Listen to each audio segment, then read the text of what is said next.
What is up, everybody? Good evening on this Tuesday. And, well, looks like we got three T's with it being Tuesday. Touchdown Talk on Tuesday, episode 9. Well, this episode's actually episode 9. That was supposed to feature Tone the Shields of Chalk It Up Sports, but in the midst of the scheduling, he got COVID. And, well, got to do a little bit of revival there. But that doesn't necessarily mean that the guests take it down a notch, because they don't. Anybody Eagles content creator community, we're really, subscribers aside, we're all on the same level here for the most part. And of course, without further ado, being here for episode 9, featured on the channel, is none other than Mitch Kofsky himself, who does Philly Talk with MK. Mitch, what's up, man? Yo, what's up? I'm glad I'm here, man. It just like the first time I had you on my stream was for the NFL draft, the first day, first round. I mean, that night was historic. Devontae Smith, that whole Giants, debacle, the Cowboys trade. That was just like an historic stream. So I'm just happy to be here. I was here before with Philly Take with RB. The Sixers and Mavericks talk. So Right. I'm like, let's talk some football. Cool. Going back to those memories, though, to reminisce how long ago both of those streams were already. It's honestly crazy how time flies. Our channels are in different places now. Well, I'm actually in a different place. I'm in a house instead of an apartment. All is well with that. Yeah, man. Like I said, it's crazy where the time goes when you're having fun and continuing to put work in on the channel and whatnot. But well, I'm glad that you are a part of keeping Touchdown Talk alive for the 9th episode in the series. And well, we're from NFL news to the Senior Bowl practices starting today, to all of the narratives that that continue to go on and on and on with the Philadelphia Eagles. We got a jam-packed show for y'all this evening. But before we get into it, we already have loaded up on comments here at the start. J Taco for Life was a recent subscriber of mine. He's saying drop the sub and like. Came from Mitch's channel. Support the representations there. Caitlin and Angel 3, what is up? She also saying Mitch is in the house. Yes, he is. What's up, Caitlin? What's up? Philly Sports Talk Podcast. Robert making his appearance. What is going on, everybody? Angel 3 also says, glad to see you guys together again. Yeah, it was like I said, it was quite some time ago, and that was the draft. And getting Philly Take with RB on the channel was also a blessing. And I gotta get in touch with them again. Talk some Sixers with them, see what's going on with this number 25 situation. I caught on to it. I'm a Mavs fan, but I caught on to it because that's a sensitive name. It's a sensitive name. Trust me, I was talking about it all day today. Like. Dude, I had the show called MK Headlines, and my guest and I were just talking about them for like 10 or 15 minutes. Ooh. Yeah. How did you keep it going that long without getting disgusted? Well, the show was like an hour and a half, so we talked to like Eagles, Sixers. Hell, we talked about Flyers and soccer. So Ben Simmons was the last thing.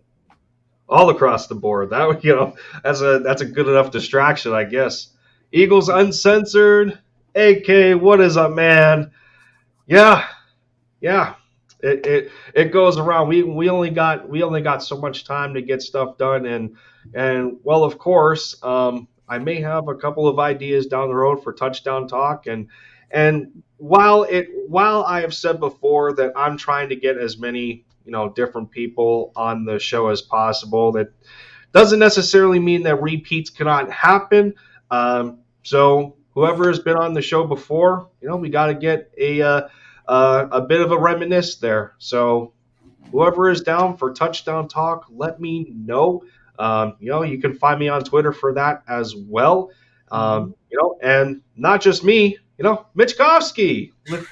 You can find him on Twitter. And as easy as it was to give me a quick click onto my channel for this show, do the same thing for Mitch. Over 1,500 subscribers. I think on his way to 1,600.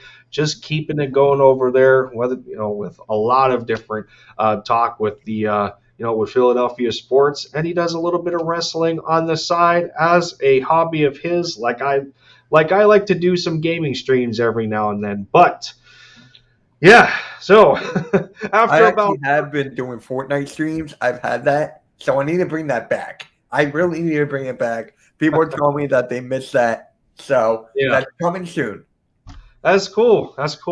The only time I'm on Fortnite is if I'm playing Save the World. I like that campaign aspect of what Fortnite started on before Battle Royale existed. So that if I'm on Fortnite, that's when I'm playing. But without further ado, 6.5 minutes later of a bunch of rambling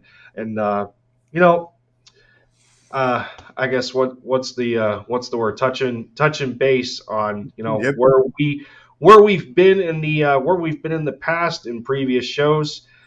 Well, start off with a couple of things. I do got to thank Tom Brady for the 22 years of contribution that he has made to the NFL as well, the greatest quarterback ever. There's no, I'm in all honesty, I really don't think there's any disputing that. Whether it's 7 Super Bowls, the amount of records that he is first place in that he has either broken or set, and you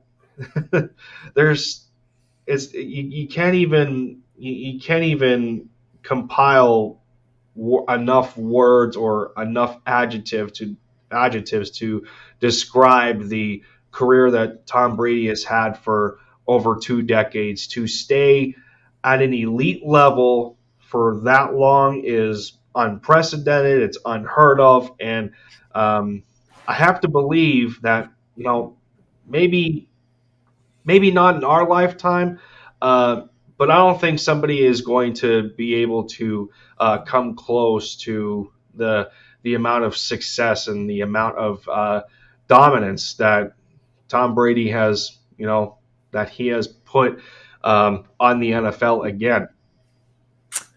Yep. So how I feel about it, he is the greatest of all time. I'm just going to say that as well. But people have been coming at me because he's been known for cheating, the Spygate, the Deflategate, and they're not crediting him as the greatest because of that. So for me, it's he did what he did. You can't acknowledge. You have to acknowledge what he did despite those two things. He's done a lot. Hell, how many times did he make it in the Super Bowl in a row? Wasn't that a thing? Consecutive Super Bowls. I think so. I don't remember what the number is, but I think it's there's another number. I think either since Tom Brady's been in the league or something along those lines that out of 36 Super Bowls, Tom Brady has been to 10 of those. Yeah. That's almost a third of the Super Bowls Tom Brady has been in 10. That's just absolutely ridiculous. What was he in? What is he 6 and? What is he 6 in or 7-3, 7-2? He's 7-3. He only lost 3. 7-3. He lost 3. 2 to the Giants and 1 to, I don't know. You can see this behind me, but yeah, that's right. That's right. He couldn't stop the Eagles from flying in Super Bowl 52, as we all well know, getting outplayed by Nick Foles, and I don't care about that 505 yards and nothing.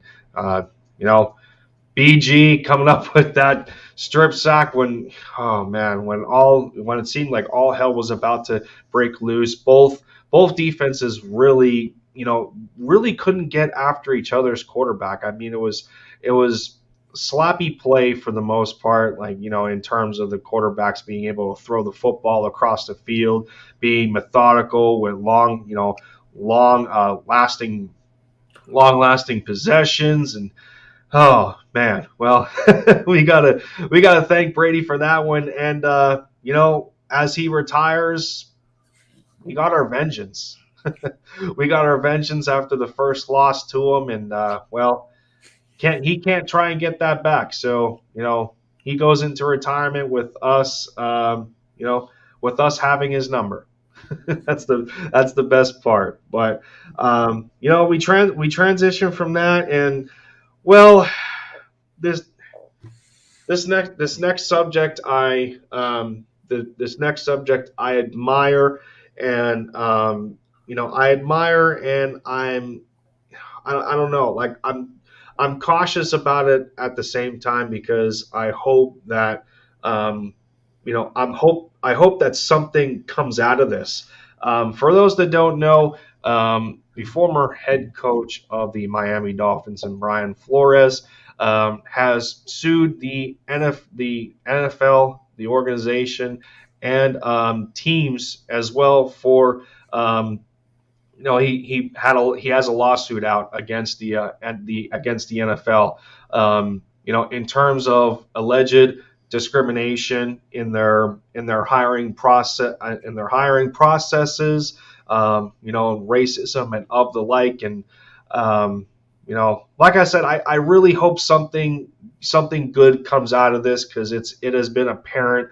It has been apparent for at least the last couple of years. More so in the spotlight, instead of like behind the scenes, and not enough.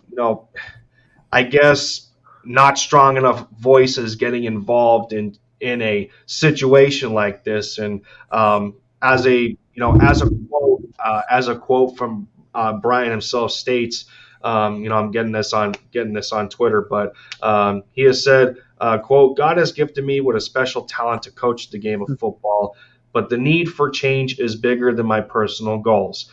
In making the decision to file the class action complaint today, I understand that I may be risking coaching the game that I love and that has done so much for my family and me.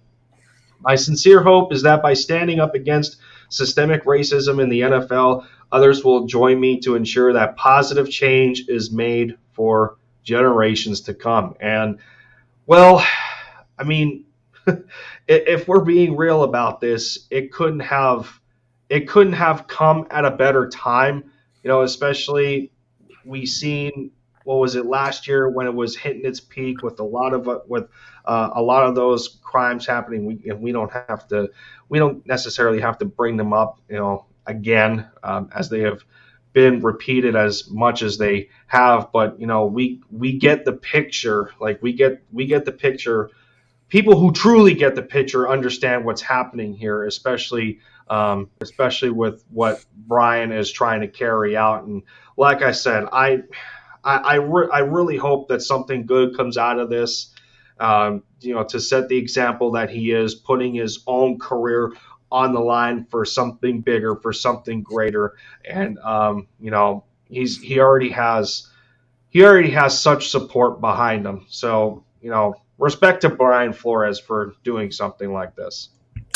Yeah, huge respect for him. I mean, freedom of speech. He's got the right to do what he did, and I give him credit for that. Now, this is going back to the Colin Kaepernick situation, the knee and everything.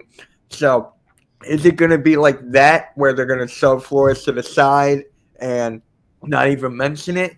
Who knows? It's the NFL here. The NFL is a big company, and they don't want any racial stuff on their, what's good be obviously on their radar and all that stuff. So for me, it's I think they're going to shove it to the side. It will make the NFL look bad, but it's just the NFL is wrong for this. And by the way, Lucas, shout out to you. He's been DMing me a lot for me to you to collab again. Like, Oh he yeah. really like for us to collab. He wants me to like help you out, like subscribe goals and stuff. I'm like, I'll do what I can, but it's just like, hey, he's my guy. I'm willing to do whatever it takes. So shout out to Lucas, man, a real one.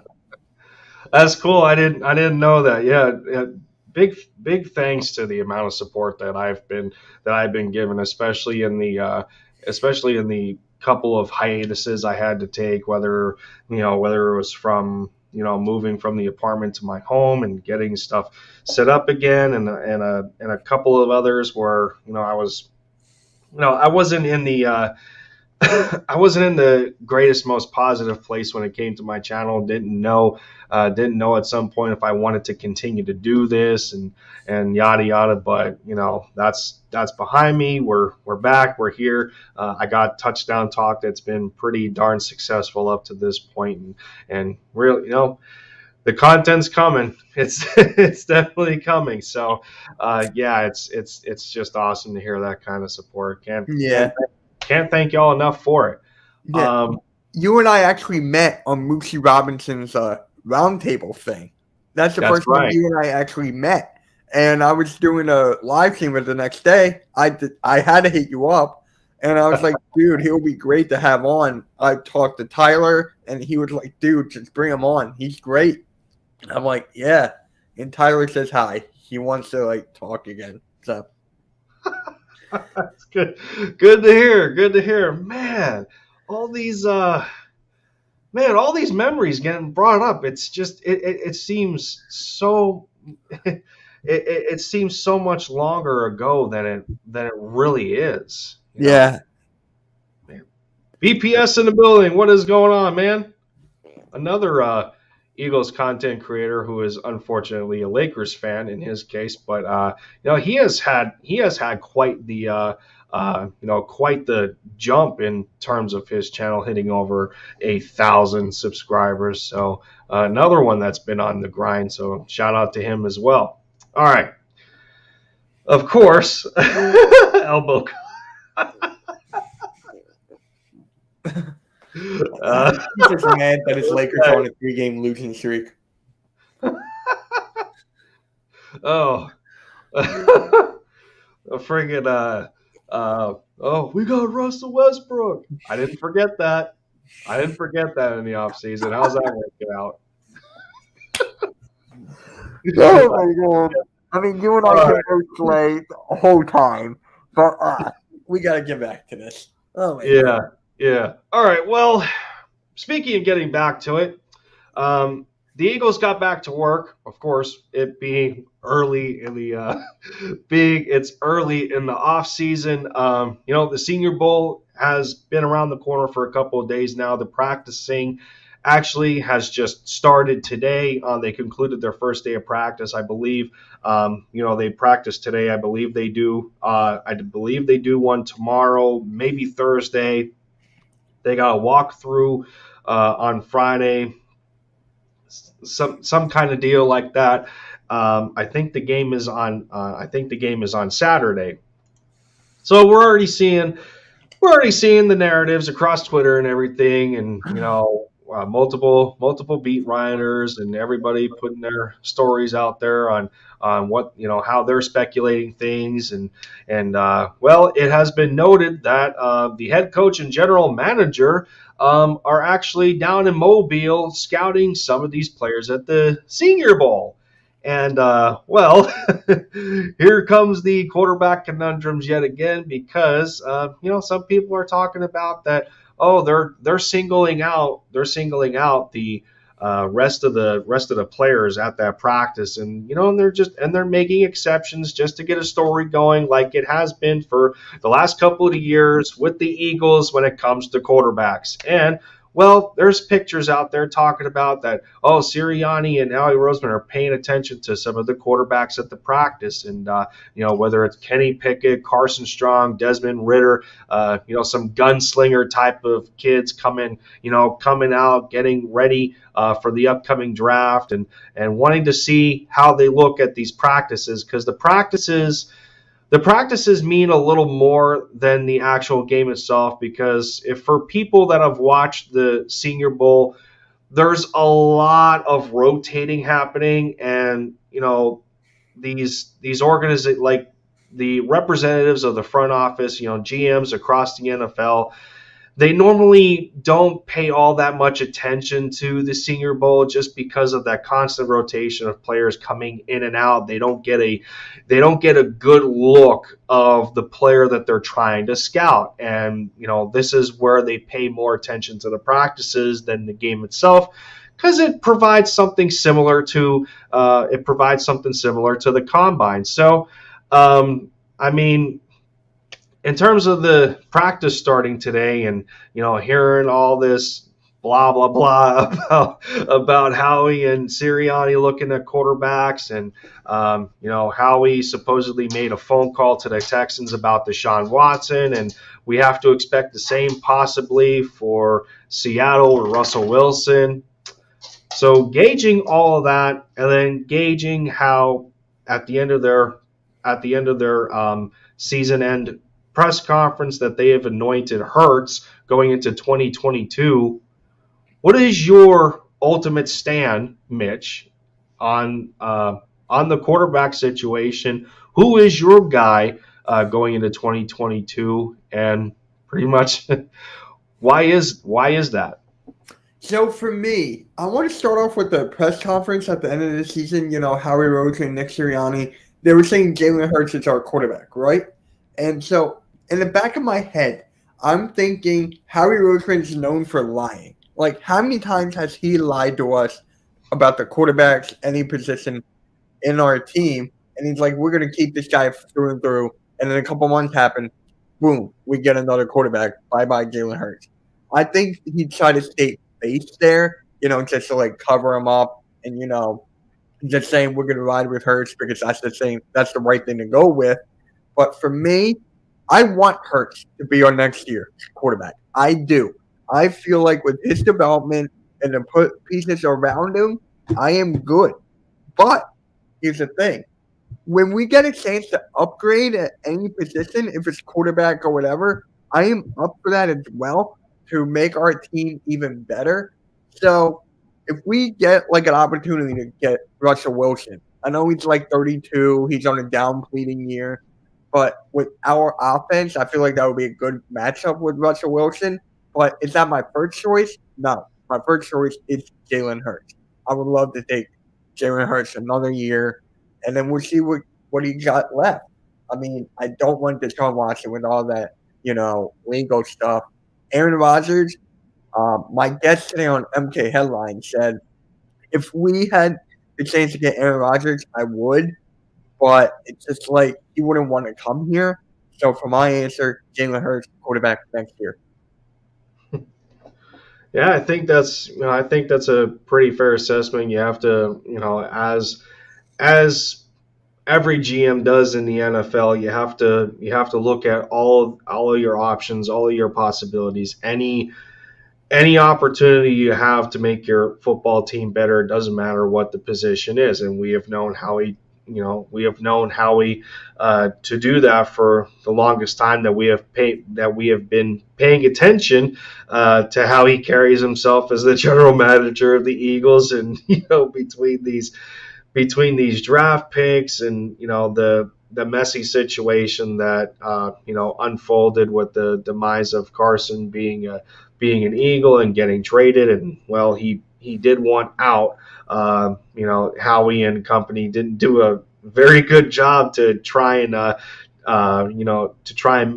create some damage control for what it's worth. But yeah, I mean, that's how it works. That's how it works when you are in part of running that front office and that group of personnel that you have with you to carry out those specific responsibilities. And yeah, I mean, I'm on the same page with you, Mitch. I mean, I just don't necessarily think it makes any sense right now to go from a 23-year-old quarterback who's still in phases of development, that has a that has a lot of potential and a lot of room to grow, so long as you properly build around him. And if we're talking about building around Hurts to put him in a better position to succeed with with skill position players around him that are more capable of carrying out certain tasks, and whether it's offensive or defensive help, doesn't matter, because it's football's the ultimate team game. It's the ultimate team sport. It takes two to tango, meaning two sides to work in tandem to win a football game. And if one's not up to par, the other might have to carry the opposite side for a little bit, and that's just the way it works. And then I also look at the fact that while we may have to risk trading a bunch of our assets to go after said quarterback, whether it's Russell Wilson, that's going to be close to turning 35 at some point, or or Aaron Rodgers, who's approaching 40, and I don't know if we want that kind of basket case situation with him refusing to get a vaccination, and then we have to, that's something that the Eagles have to have on their hands, and it's just, outside of his play at quarterback, and we don't have the team. We don't have the team to sustain a high level quarterback, and that's more of a problem than the quarterback itself. Not every quarterback is going to be Tom Brady, where he can take nothing and make something out of it. That's after years and years and years and years of perfecting your craft. How long has Jalen Hurts had in the NFL to do any such sort of thing with perfecting a craft? It's the same difference. Any player can improve in certain areas of their game, and well, it's going to come down to how patient the organization is for Jalen Hurts to make those specific advancements, and really that's how it goes. But at the same time, he needs a little more help around him. The same things that we have been talking about, with the previous quarterback that was here. Oh, he doesn't have enough help around him, or the defense isn't good enough, to keep teams from scoring and putting more pressure on our quarterback to score some points. There's it's almost I don't want to say it's the same situation, because we have a first-year head coach. We have a lot of first-year personnel in here, so we essentially hit a reset button. But the biggest thing with it is that you just need to have a certain level of patience with it, and I'll die on this hill. I don't care. But what a lot of people don't understand at this point in time is we are more than a quarterback away of getting to the big dance, which is the Super Bowl. Mm-hmm. Now, this is how I look at it, right? Like Birdman said, you can't build around an average quarterback. That may be true. This is a quarterback-driven league. You saw this historic playoffs, right? Joe Burrow, Patrick Mahomes, Josh Allen, those kinds of quarterbacks. I don't think Jalen Hurts can keep up with that. Maybe I am wrong. And like Birdman said in his video, hashtag bring Russell Wilson to Philly. And who knows? I mean, could that be the right call? Could it not be? I mean, I have never seen a quarterback other than Carson Wentz divide a whole fan base. I mean, this fan base is so freaking divided. It's crazy. I mean, what's your opinion about our fan base with this Jalen Hurts thing? I honestly think it's a lack of patience, especially with us winning the Super Bowl with a backup quarterback who a lot of people who a lot of people thought was mentally tougher than Carson, and it turned out to be true. But you're not dealing with that when it comes to Hurts. It's a little more of the opposite. He has more intangibles than tangibles, but the difference is tangibles you can teach.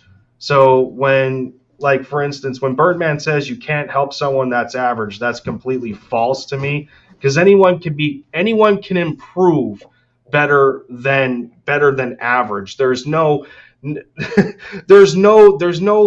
to what you can do. There's no limit, like there's no limit of brain capacity that, when you set your mind to something, you can get better. And, like, no, it's not what Jalen Hurts offers. Like, you don't know that. This is like that's my issue.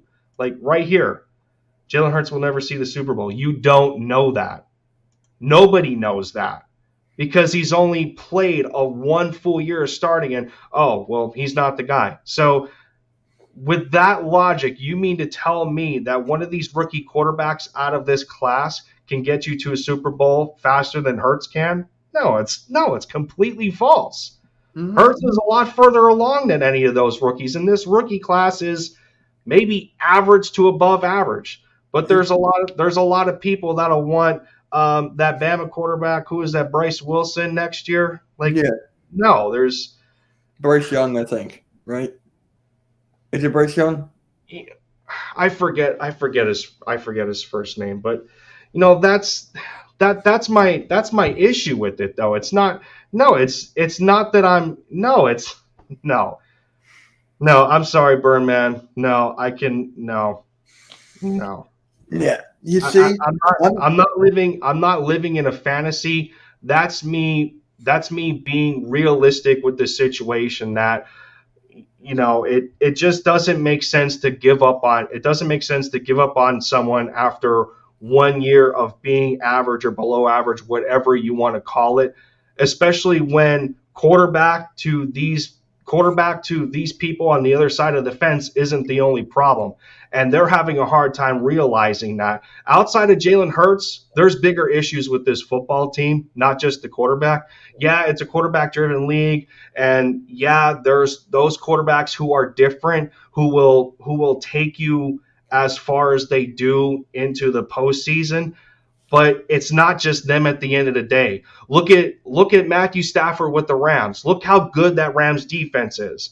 The Rams have a good defense. The Bengals have a good defense. The 49ers had a good defense until Jimmy Garoppolo gagged another game away. The Bucs had a good defense. I can go on and on and on. It's not just the quarterback we're talking about here. And that's why these issues get blown out of proportion as they do, because it's not just the quarterback that drives the team. It's the team itself that carries themselves to success, whether it's consecutive playoff appearances, Super Bowl appearances, yada yada. I agree. I'm like 50-50 on this whole thing with Jalen Hurts. Like, you could talk to Cool Cat Connor, you could talk to Bird Gang, all those guys. I'm 50-50 when it comes to Jalen Hurts and this whole thing. So this NFC East is getting tougher, right? It's getting tougher. The Giants got a new head coach and a new GM. To me, they're going to let go of Daniel Jones. That's just me. The Washington football team, they're getting a new name tomorrow. They're looking at a new quarterback instead of Heineke. Do I agree with that? No. I love Heineke. I want him to stay there. Dak Prescott, is he the guy? People are telling me no. Some Cowboys fans are telling me no. Some Cowboys fans are telling me yes.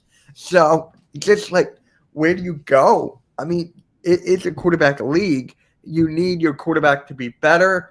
I need to see more from Jalen Hurts. It's been 1 year. I need to see more before I make my whole evaluation and pick a side. Yeah.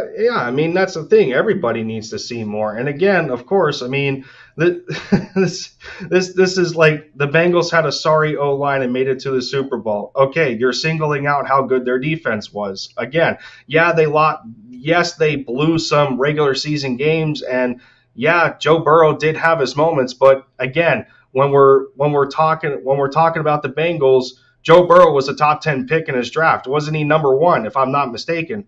We're talking about first-round quarterbacks to a guy that was drafted in the second that was supposed to be projected to the third and fourth. It's no comparison. Those quarterbacks are more NFL ready. So what are we talking about here? Just because we need to give a little more time and a little more development into somebody else, it just doesn't make sense at this point. I mean, it is the same argument for when Carson went 7-9 in his rookie year. He did not look very good. Oh, nobody really paid attention to how Carson was as a quarterback. They all blamed it on, well, he doesn't have enough weapons. His defense wasn't very good, and some people didn't believe in Frank Reich. There was a lot of other factors that deflected blame away from the quarterback, and yet, well, what happened? We gave him time. We gave him time to develop in his second year, and he turned out to be a MVP frontrunner up until he got hurt. So the bottom line is that anything is possible, but you need to put in the time. You need to put in the patience, and that goes not just for the personnel in the front office and the organization. That goes for the player as well. And Jalen Hurts, he knows that. He knows that very well on what his situation is. Do you not think that with everything going on right now, with supposed phone calls, to maybe Seattle and the supposed phone call to the Texans and all this talk about, oh, well, Sirianni and Howie are looking at multiple quarterbacks at the Senior Bowl. Do you not think that Hurts realizes this and understands the situation that he's in? I mean, there's one thing. Birdman, I did not admit anything. I'm pointing out the obvious. Yes, Hurts isn't necessarily as talented of a quarterback, but that doesn't mean he can't get better. That doesn't mean that he's not the quarterback. That doesn't mean that he's not the quarterback for this team. It's not that I'm in love with Jalen Hurts. It's just I have more patience than a lot of other people that were willing to just throw somebody away at 23 years old and not know what his ceiling is because he hasn't reached a ceiling. We don't know what his ceiling is. And fair game to you. If you don't want to find out, that's fine. But, if it turns out that he becomes better than you thought for somebody else, then you're taking a loss. Because you're going to lose more assets getting rid of him, trading for somebody else, than you are just keeping him and finding out what he is as a quarterback. The kid only costs $1.3 million against the cap going into next year. $1.3 million on his rookie deal, and he still has 1 year. And he still has 1 year left. So I mean, it's right in front of your face. I just don't get it. No, we don't need a Super Bowl winning quarterback. What did Nick Foles teach you? Nick Foles didn't start that year in 2017. That was Carson Wentz. Nick Foles was a seasoned veteran, but as a starter, he never took us to a Super Bowl. So is he really deemed a Super Bowl winning quarterback by just winning a couple of regular season games and going throughout the playoffs? He wasn't in that system from the start. It doesn't matter. It's about the supporting cast around the quarterback, but the quarterback still needs to have a good enough level of competence to carry you to that moment. And that's why Foles was as valuable as he was as a backup to the Eagles in 2017. But that doesn't necessarily mean you need a Super Bowl winning quarterback to take you to the Super Bowl. I mean, I don't know how else to explain it. I really don't. Yeah, for me, this is how I see it. Jalen Hurts, I commend him on all this hate he's getting, all this stuff. You've seen Carson Wentz, right? When Jalen Hurts got drafted in the competition, Carson Wentz folded. He didn't have the mentality here. Jalen Hurts does. Jalen Hurts has the mentality for this city, and that's what I love about it. It's great. It truly is great to see Jalen Hurts against the hate and everything. So he's gonna do the work. He's gonna put in the time with all this stuff. And I commend him for that. He is going to get better. He is. But I'm just That's my tired of the point. pace. Yeah. That's my point. Hurts is going to get better. And the amount of impatience that there is in this fan base is absolutely ridiculous. I mean, you're going to throw all the assets away just for the chance in 1 year of trying to get to the Super Bowl with a supporting cast that's not good enough outside of some players on the offense. Like who are the most notable offensive players that we got minus the offensive line? It's Dallas Goedert, Devontae Smith, Miles Sanders when he's healthy because he's always missing games, and really outside of a improving Quez Watkins. Oh, Quez Watkins is improving year after year, and we've barely even seen Hurts for 2 years. So I mean, the same principle applies. It's just a different position. I can. I'm making this as obvious as possible without getting blue in the face because that's how simple it is to explain. It is. It's a very tough subject. Like, see, that was my point I made earlier. This fan base completely divided down the middle. Exactly what I'm saying. We're talking about it right now with you and Birdman. Exactly my point. But I want to bring up Miles Sanders. Oh, wait. Hold on. At some point, you're going to realize what I'm talking about. I don't need to see. Okay, well, that you may not need to see anymore, and that's fine. You can jump off the boat all you want. I know what I see, and I know the areas that he needs to improve upon because really it's not a big deal. We're not talking about a quarterback that that had more interceptions and touchdowns. We're not talking about a quarterback that that was more indecisive than he was decisive, and I could name off.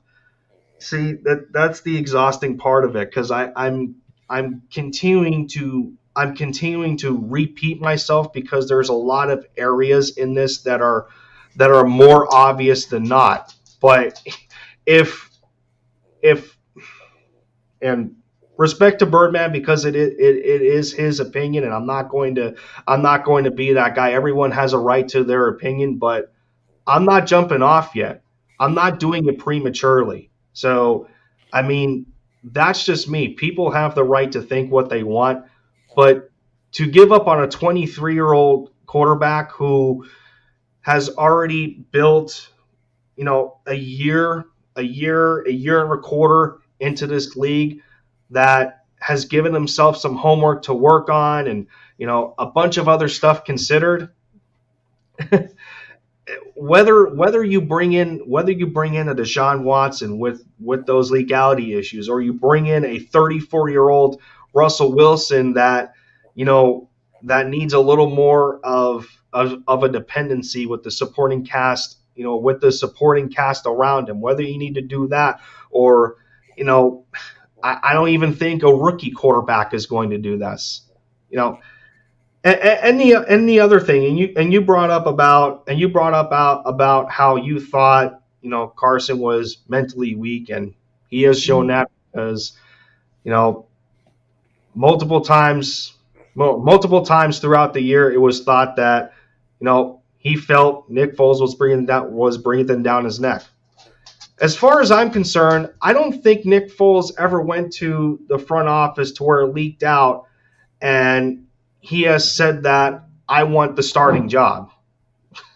I don't think Carson ever went through that. It was more so like his psychological the psychological aspect in that. Hurts had a Gardner Minshew behind him who was hungry enough to want to get out there on the field after playing one good game against the Jets. Let's be real. Minshew got his time to shine, but when it came down to it, Hurts was better. And yes, that's not saying much, but these are two quarterbacks who are still on their rookie deals. These are two quarterbacks who have already had starting experience in the NFL. And to this point, and again, it's not saying much, but to this point, I would trust Hurts more than Gardner Minshew, and I don't think it's difficult to say that. But this is what we're talking about here. We're talking about levels to this where we feel that on one spectrum we're giving him the patience to get better, but on the other spectrum there's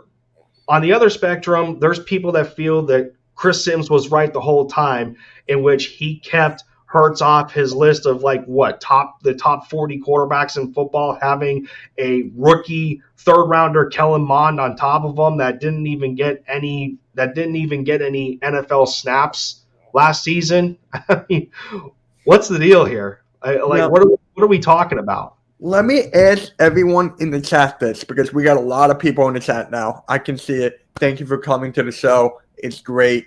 Nate Talk Sports, a Giants guy, a Knicks guy. How are your Knicks doing? That's my question. But let's take a look at the Rams, right? Let's take a look at the Rams. The Rams went all in on this year. Like, they gave away their entire future to get a Super Bowl. Yes, they're in. They're in right now. They're playing Madden Ultimate Team. So let's say we're the Rams and we're in the Super Bowl and we lose, and then our quarterback wants to go, like Matthew Stafford wants to go, Odell Beckham want to go. Would you be able to risk your entire future to win this one Super Bowl? You know what the biggest difference is, though, between us and the Rams? The Rams had the supporting cast in place for a veteran quarterback. The Eagles have nothing outside of their offensive line. Their rookie pick in Devontae Smith and Dallas Goedert and Miles Sanders and whoever else you want to throw in there, even Big Play Slay for that matter, that's only been here 2 years. That's the difference. That's the difference. The Rams had an Aaron Donald on the defense. They had a Jalen Ramsey. They had a Robert Woods, a Tyler Higbee. They brought in Odell. They had a Cooper Kupp. The Rams are loaded. That's the difference. Yeah. My point is, you mean to tell me that the situation is a fair evaluation for a quarterback that's going into his third year, that the team is building along with him, instead of the Rams having a team that's built and just needed a quarterback to complete the puzzle?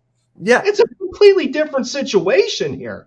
Like I said, we're not a quarterback away from being top contenders in the NFC, especially with the look of the NFC and, at the Rams and 49ers being at the top, even though the AFC looks a bit stronger now that Brady's retired and everything else that's going on in the NFC, with some teams on the decline instead of the incline. But that's my point here. We're not just a quarterback away from being top contenders in our conference. And that's what a lot of people are having a hard time grasping in their head. While everybody's so fixated on Jalen Hurts, they're not worried enough about the defense. They're not worried enough about how poor the defensive coordinator was this year. They're not worried about the lack of depth at skill positions, whether it's the running back position or linebackers on the defense. We could use more receivers. We could need another number 2 tight end. There's a lot more to focus on than just the quarterback solely, and that's my problem. Mm-hmm. Yeah, so as I was getting at, are you willing to risk your future to win one Super Bowl and then everything gone? That's my question. Are you willing to risk your entire future for this 1 year? Because after the Super Bowl run, I think they're going to be hurting. They gave away a lot of draft picks and stuff, so they're going to be hurting the Rams. So that was my thing. Are you willing to risk your future to win 1 year? BG, thank you. BG31, Buccaneer, Rams, Bucks did the same thing. Bucks were already loaded offensively and defensively. Chris Godwin, Cameron Brate, OJ Howard, Chris Godwin. They bring in Gronkowski when Tom Brady shows up. They were already loaded offensively and defensively. JPP, Shaq Barrett, Ndamukong Suh, Vita Vea. They loaded that entire team, but they knew they were just a quarterback away. The Eagles are not in that same position right now. Yeah, we're not. that's why they replaced Jameis Winston, because they knew that Jameis wasn't that guy. They needed somebody a little more settled, a little more grizzled, like just a little more experienced to have the to have the composure in those big moments. Tom Brady was perfect for that situation. He was perfect, not Jameis Winston. So why are we worried about Jalen Hurts right now when the system, when the foundation is not built around him at this moment in time? You expect him to succeed at the same level. You're sadly mistaken. So as that tangent went on, so it seemed for about 40 minutes in me kind of getting agitated to the point where I was inflating like a balloon. I thought I was turning red. My head was enlarging. I have no idea. That was perfect. That was perfect. You were perfectly fine. I've seen worse. I'm just listen. I'm just speaking my mind on this. I'm speaking my mind on this just through my opinion and just knowing in my mind where the team is right now. My biggest priority is not quarterback, and that's very easy to see. But of course, everybody's entitled to their opinion, and if they want to change the quarterback, then have at you. But just make sure that you make a lot more changes outside of the quarterback for him to succeed. Hurts, as you know, is not in that position. You know what you should do? You should make that rant into a video. So that way, if anyone comes at you again, you can just say, go to the video and don't talk about it. I'm done. And then I'll help you share it. We'll get a couple of people share it, like Bird Game would definitely share it. All of these guys will share it out. So just make one video, final time, and you don't want to talk about it. That's up to you. That's just something I would do if I were you. I'll make one video, get it out, done. No edits, done. I can get very opinionated, but I'm not. I don't know. I just don't feel that I'm that. I just don't feel that I'm that kind of person. I guess I don't know how to describe it. I know where you're getting at.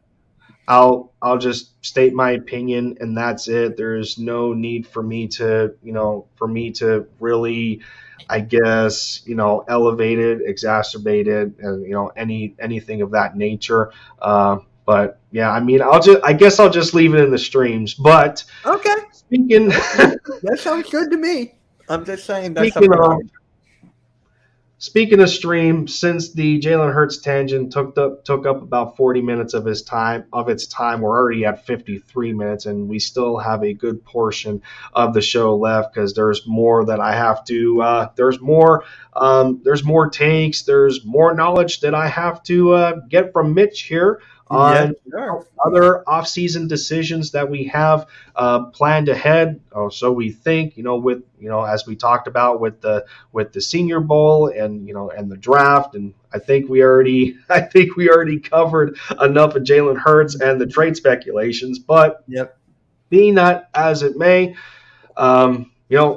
quick little shout out, of course, to Mitch coming on the channel for episode 9 of Touchdown Talk. And as easy as it was to give a quick click on this presentation for this evening, make sure you do the same thing for Mitch's channel, as he's, as I said in the beginning, with him continuing to grow. And of course, as I have said with previous content creators that have been on Touchdown Talk, everybody gives you a different flavor of, who they are, how they feel, what their viewpoints are going to be.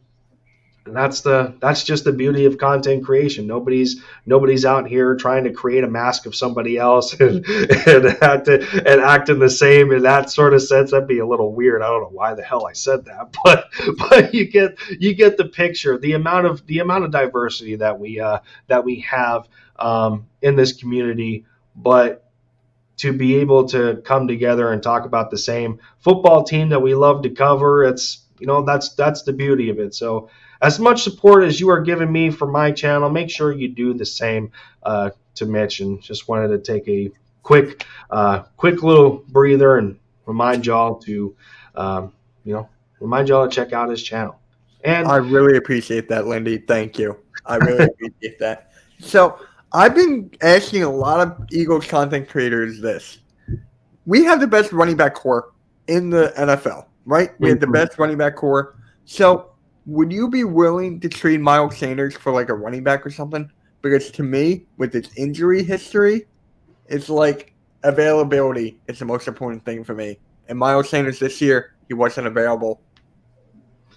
yeah, and I had the unfortunate. I had my prediction at the beginning of the year unfortunately come true. I thought Miles would only play about. I thought he would only play about 11 or 12 games. I think that's what he averaged out to. The ankle kept him out a couple of times. The broken hand. But then again, he did play in the playoff game for what it's worth. But still, I mean, when you look at Miles, he's going to be coming into a contract year soon. He's still plagued with some of the same issues that have persisted from college, whether it's ball security, not hitting the right holes, being a little too happy-footed when he receives the handoff. That kind of indecisiveness. Trying to break it east and west when when you know that you can go north and south. So I mean, they show up every now and then, but it's not like it's constant. But my thing is I don't know if I'm worried about his future at this point in time. More so that I'm worried about the depth of the position overall. So as far as I know, I think Boston Scott is set to become a free agent. I think his contract was up. He's actually restricted.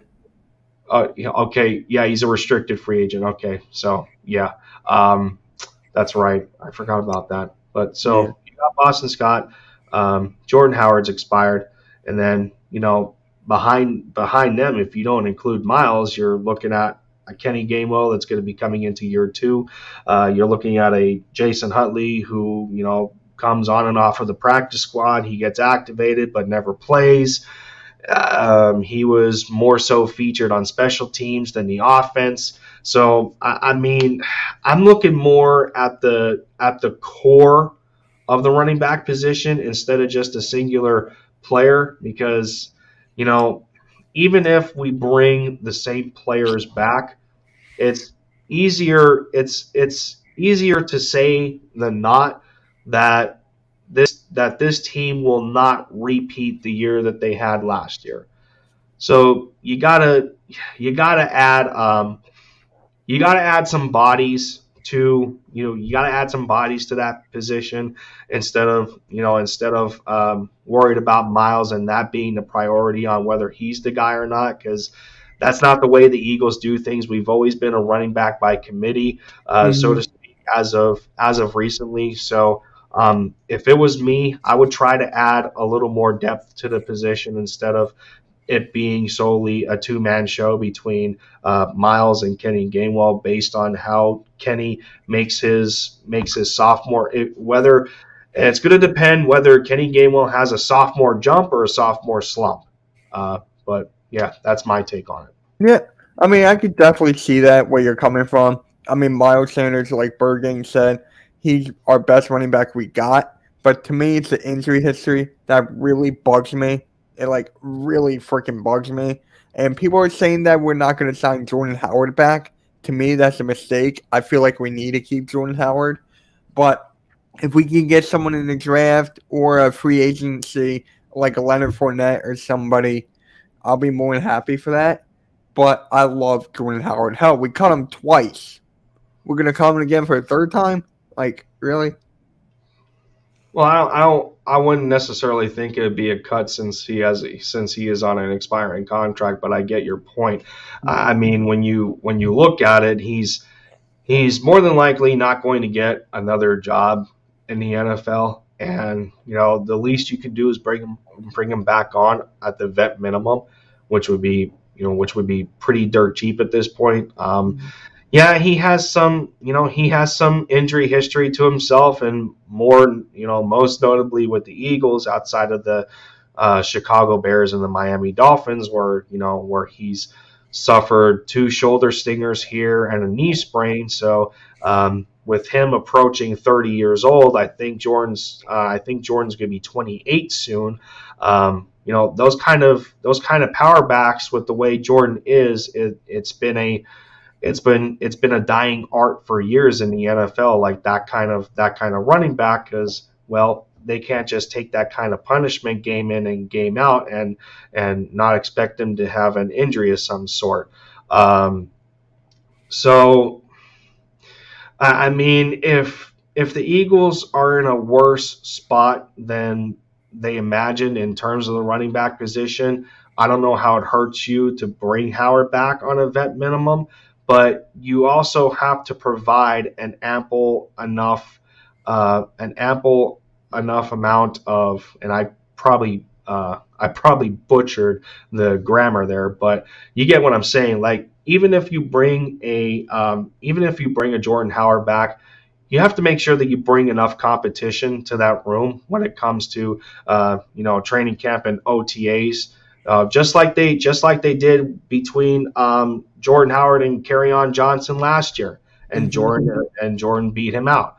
So that's where it doesn't really hurt to bring back Jordan Howard, but you gotta make sure that there's enough competition in that running back room to really make a better decision on what your rotation is going to be for 2022. Yeah, I can agree with that 100%.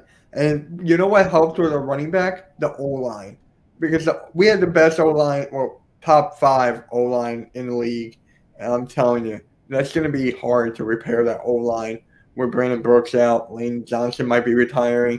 Jason Kelce might be retiring. So we got pieces there to fill up as well. Yeah, of course. Although I don't feel Lane Johnson's close to retirement yet, my feeling is that he may play for a couple more years and probably call it quits before he's 35. That's my guess. Of course, it depends on how well his ankle holds up. Much like Brandon Brooks went through 2 Achilles tears, Lane doesn't have the best ankle, especially with him talking about how it quote unquote collapsed last year and coming back from that. And I think he has missed a game. I think he missed a game, or either he missed a game because of that ankle this year, or it was solely due to him stepping away for a little bit, from the mental health aspect, the way we watched Brooks go through it with his rehabilitation and trying to come back. And I said it before, I can't thank him enough for the contribution that he has made to the Eagles. And he has to be one of the top guards in our franchise for how damn good he was as a player. But yeah, in terms of Lane, I don't see him going just yet. I have a sneaky suspicion that Jason Kelce may not be done. Knowing the type of player, the type of person Kelce is, depending if he's truly happy or not and wanting to call it quits, I know he has a little bit of that Tom Brady mentality in him, where he doesn't want to go out a loser, and he wants to go out on a better note than he did, because I know it hurt him just as much as it hurt anyone else, to lose in the fashion that they did in the playoffs.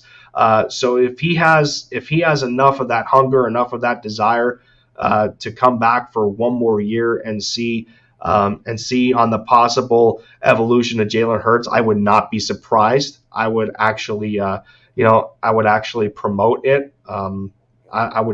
I would like to see this coming season be the last year for Kelsey instead of this year. But of course, who knows?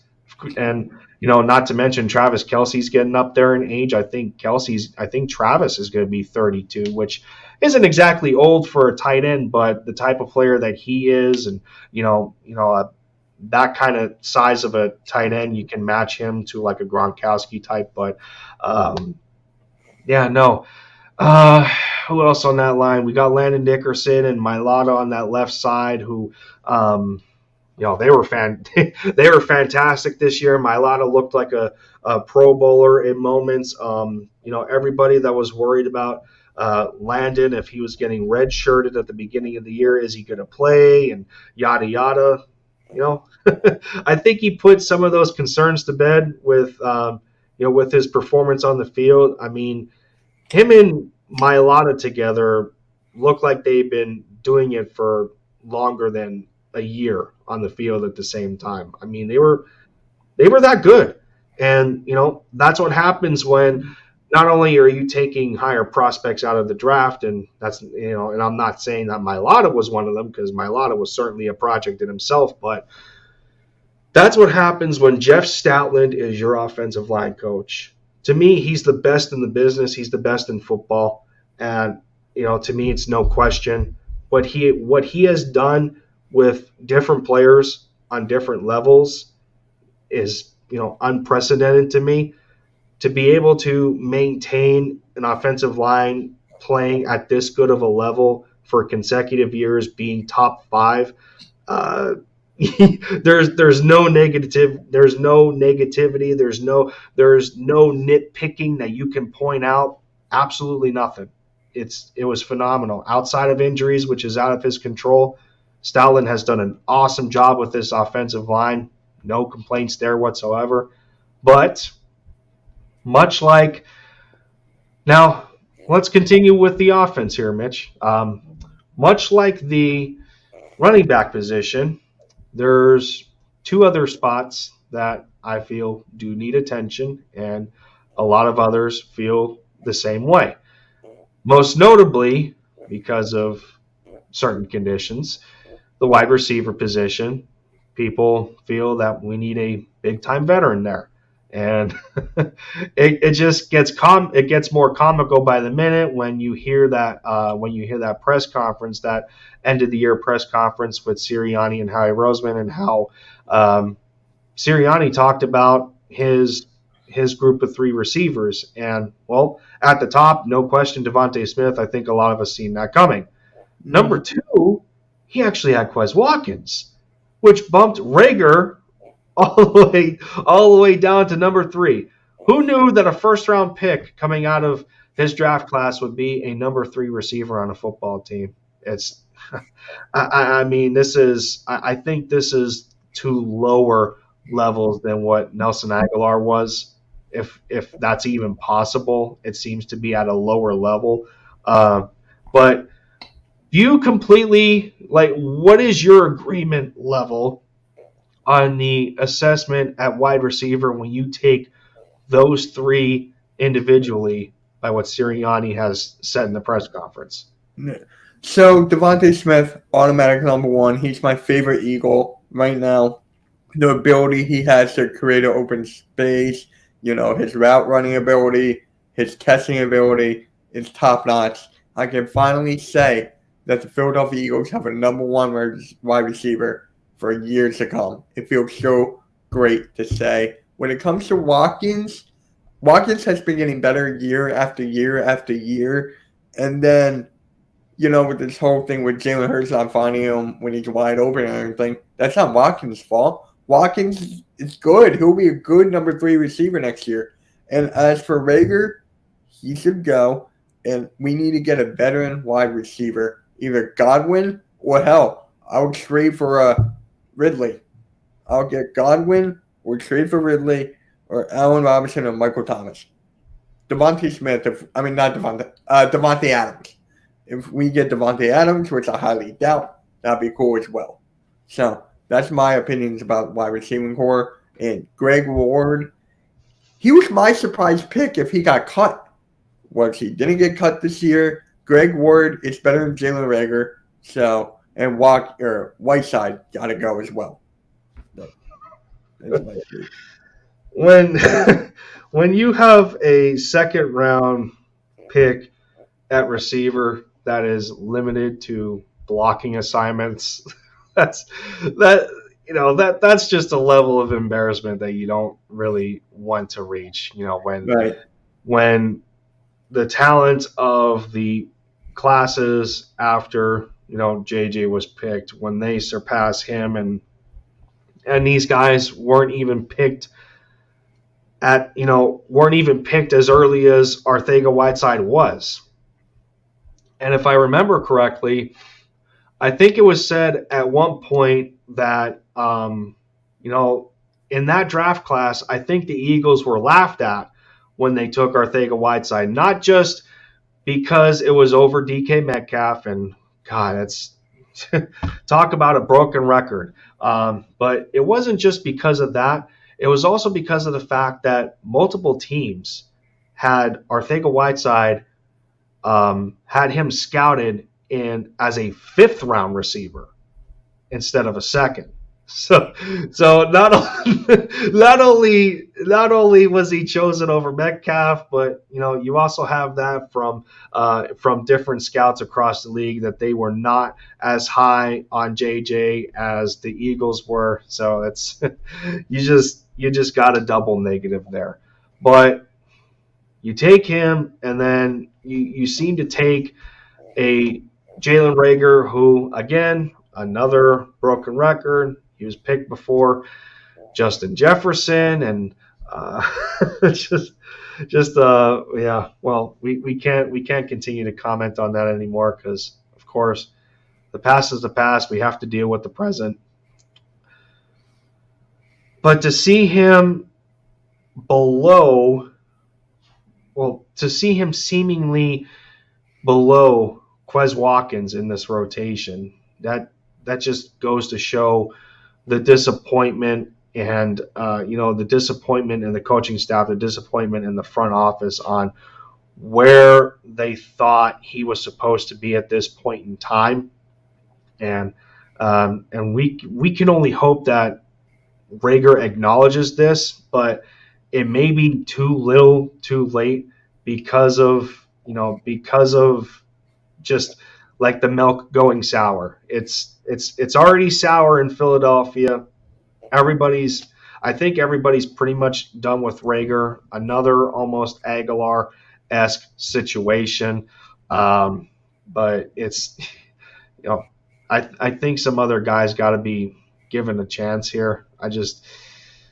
For watching what Reagor went through, seeing how decent he looked early in the year, and this coaching staff, and in terms of play calling, they seem to have figured out how to use Reagor, and we've seen some dynamic stuff in week 1, and yeah, it was week 1 against the Falcons where we're feeling out the players, we're trying to get a grip on what makes them good, like their strengths, their weaknesses, what have you. And Reagor did not stand the test of time throughout the year. He proved to be he didn't prove to be dependable. He proved to have a lot more work as a receiver than we expected. And then some of this begs the question on how good or not good of a job is Aaron Moorhead doing at wide receiver coach? I mean, has anyone really thought of that idea? To watch some of these players regress the way that they did, that they really couldn't find a better role for Arcega-Whiteside. They couldn't get Reagor to a level of a first-round talent that we thought that he was going to be. I mean, yeah, the coach can only do so much, but you have to find out if there's anything different that you can apply to these players to help them get better in certain aspects of their game, and we just didn't see that with Reagor, and it's a shame.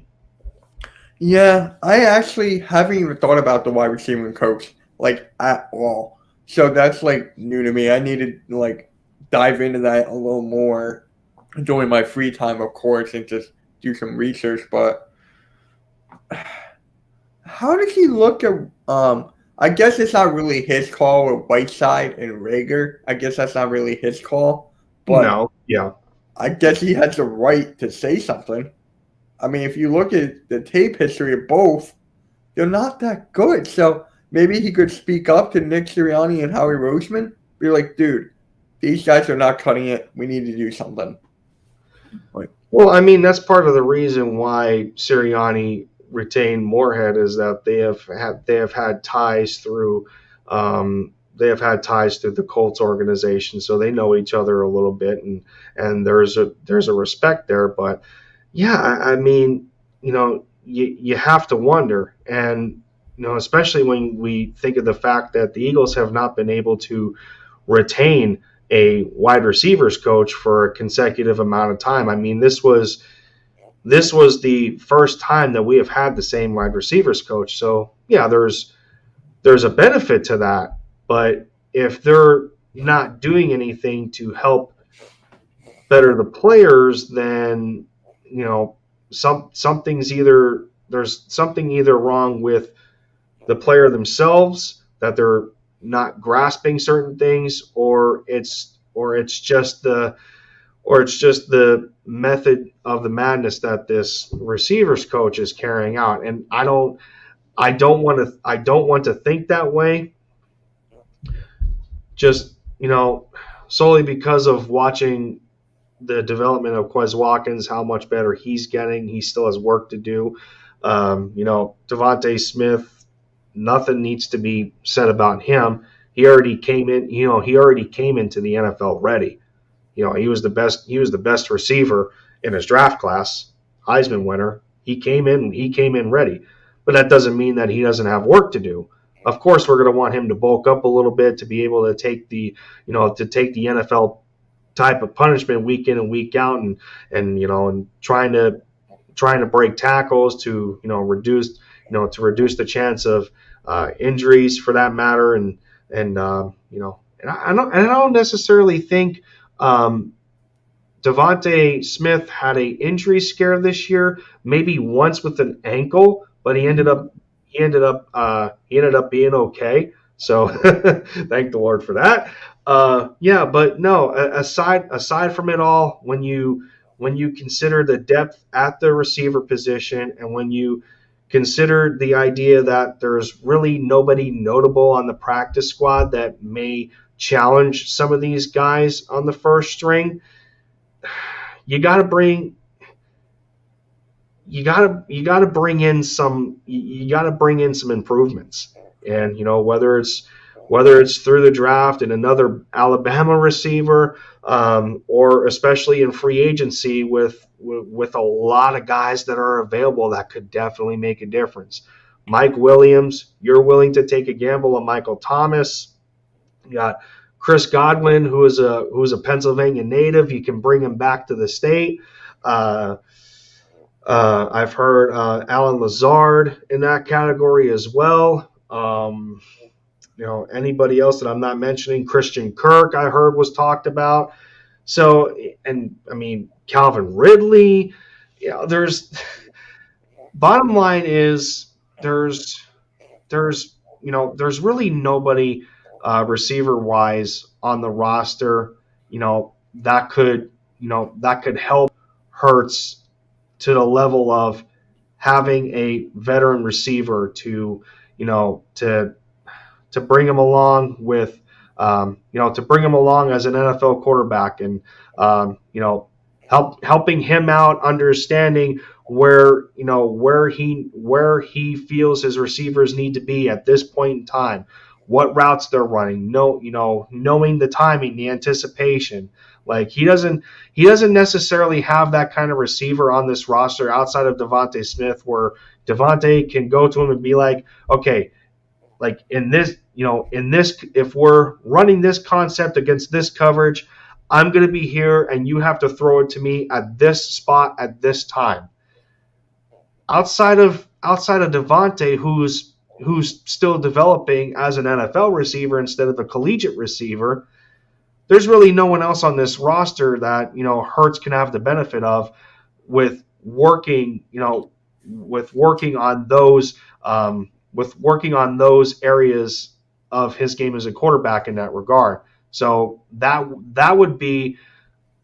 where guys like Devontae Adams comes in, or like we said, Mike Williams, Calvin Ridley, maybe a Christian Kirk, Alan Lazard, who has been a favor target at some points to Aaron Rodgers of all people. So I mean, yeah, receiver could use some depth help. Yeah, totally agree, 1,000%. But quick question: do you think Devontae Smith is better than Jamar Chase?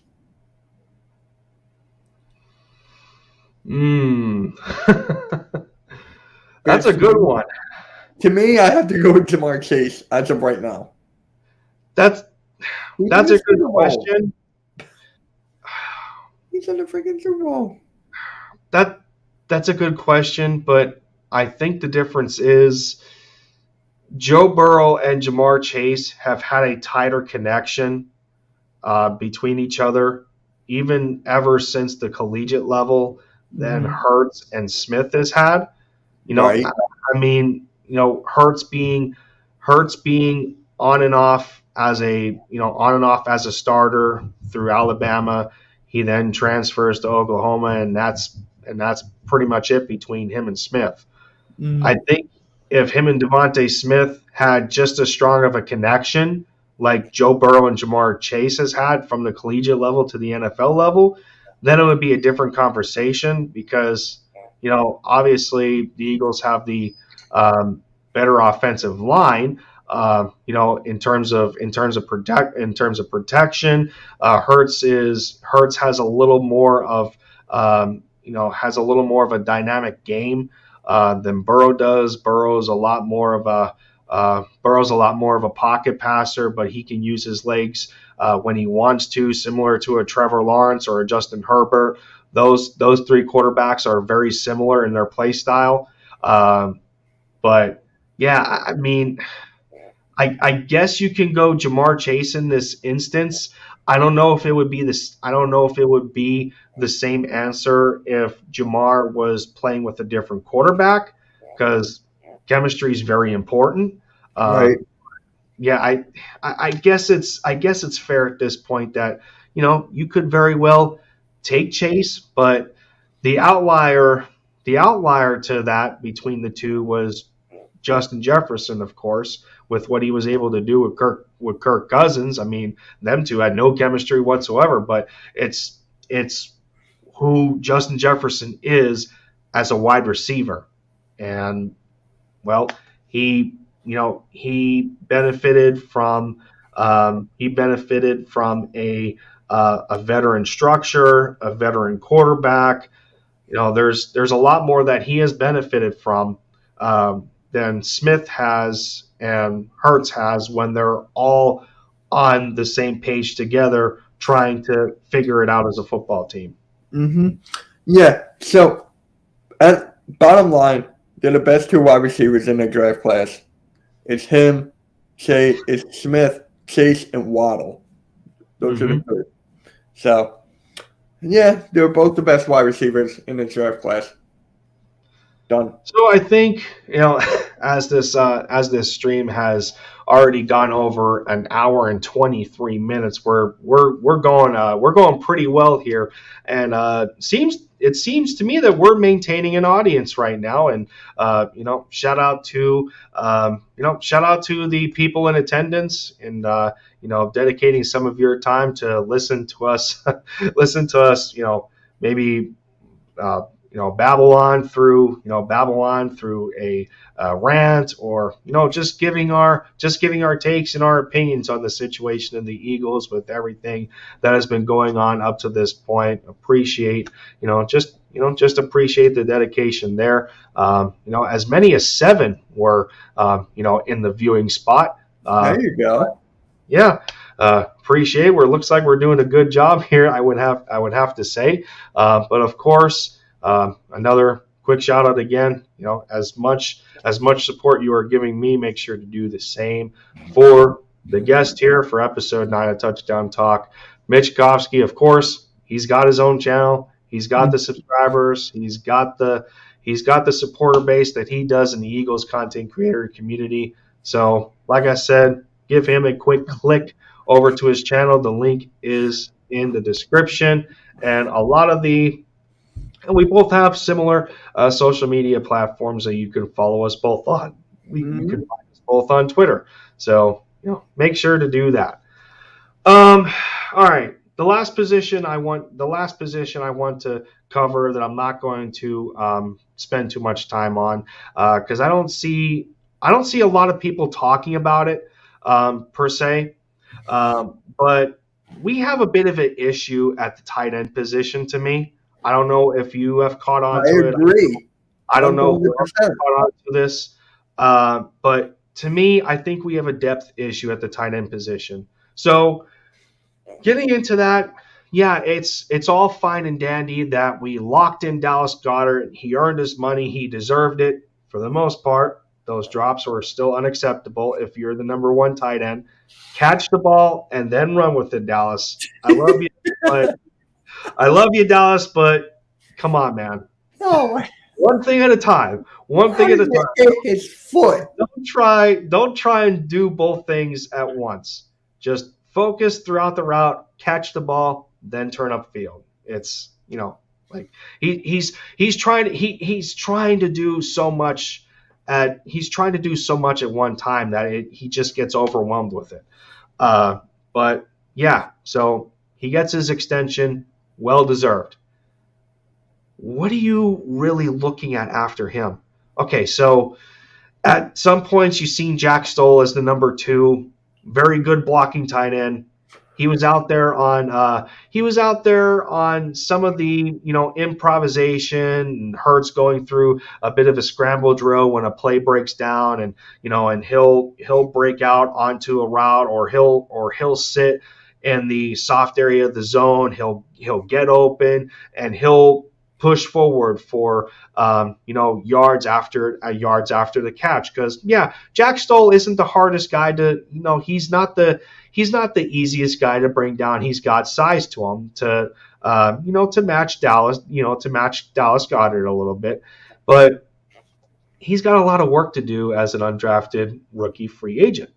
As well as Tyree Jackson, who unfortunately cannot seem to stay on the field. He comes back after having a back issue, and then tears his ACL. I feel so damn bad for the guy because he's been one of the top exciting players to just to watch his progress, to watch his development, because he reminds us in a similar light to how Logan Thomas, to what he means for the Washington football team.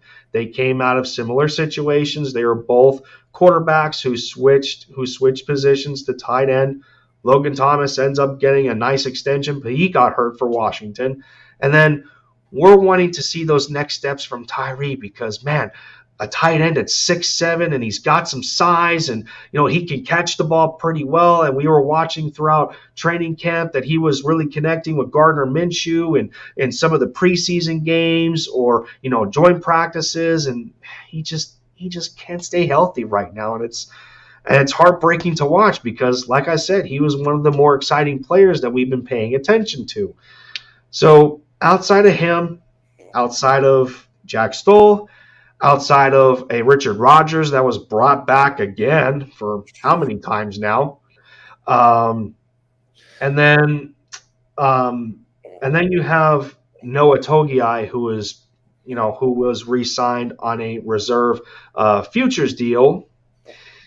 You're not all too excited about this tight end group after Dallas Goedert. So to me, if you don't find that tight end in the draft, I would definitely consider this year's free agency pool for the tight end class, especially when, and of course, I'm assuming that this guy is going to get an extension through the Dolphins. Well, maybe he will, maybe he won't because of the Brian Flores situation. Like they may need to focus, they need to focus on getting a new head coach now. But with that said, Mike Gesicki is set to become a free agent. You got Eric Ebron on that list. You got OJ Howard.